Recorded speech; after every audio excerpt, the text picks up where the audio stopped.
Afternoon, everyone. Today I'm going to be going over part 2 for exercises that can help alleviate knee pain. The first one, we're going to be implementing a slant board and an elevated object. Doesn't have to necessarily be a slant board. It could be an elevated surface like a step or a weight that's not going to move like a 45 or 25.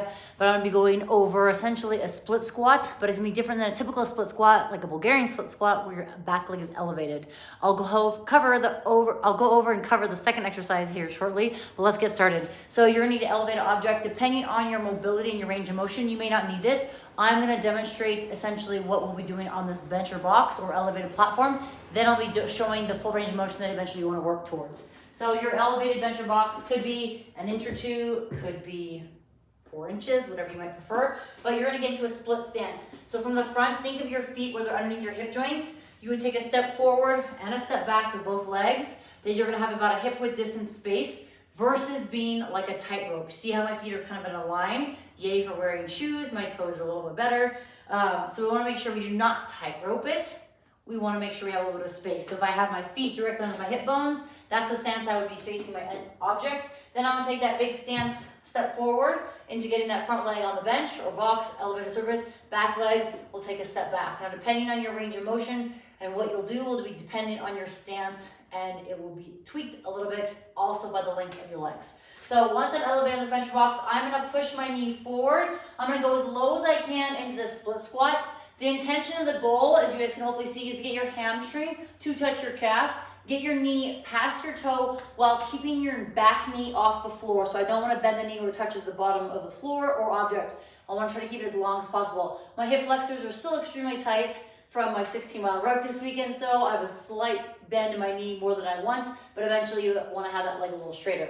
I'm going to go as low as I can, hold for a pause for 1 second, then I'm going to stand all the way up. To show kind of at an angle so you guys can hopefully see a little bit better, I'll show my opposite leg so you can see that knee. I have my front leg on top. I start with both legs straight. I'm gonna bend that front leg, push my knee as far past my toe as possible. Notice that I have pretty decent range of motion here where I get my knee past my toe. I have a slight space for my heel to the platform of the floor. Ideally, you wanna try to keep that foot in contact with the floor. So I'll go as low as I can, pause for a second, and then I'll extend all the way up. If you're just starting out, you can start anywhere between 4 to 6 repetitions on each leg and work up to 3 to 4 sets.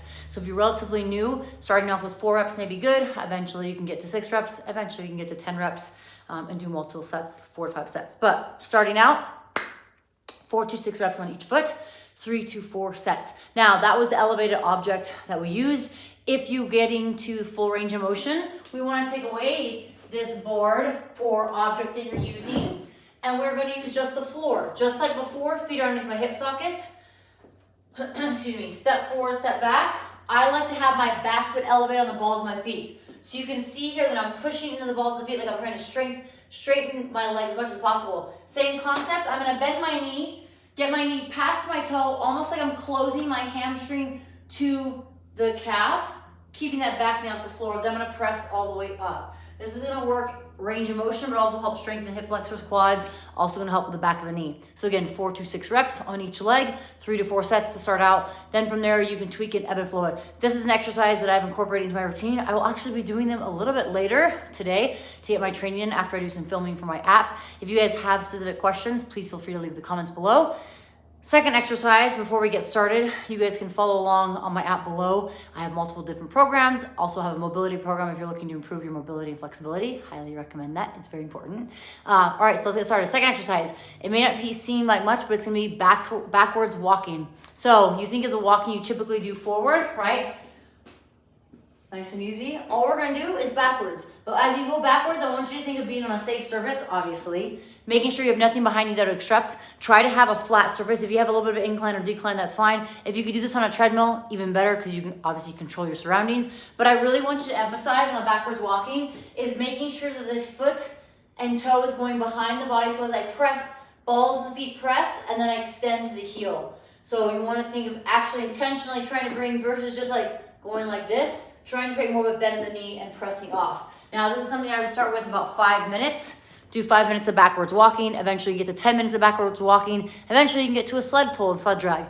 Also, I'll be adding these back into my routine here very shortly. So highly recommend. That's gonna help strengthen the back of the knee, the hamstring, also the hip flexors. So you could pair these together. You could actually do the 5 minutes of backwards walking as part of your warm up, then start part of your prehab or even accessory work with those exercises that I demonstrated earlier. If you guys found this beneficial and you do want to see more, please feel free to subscribe and leave a comment.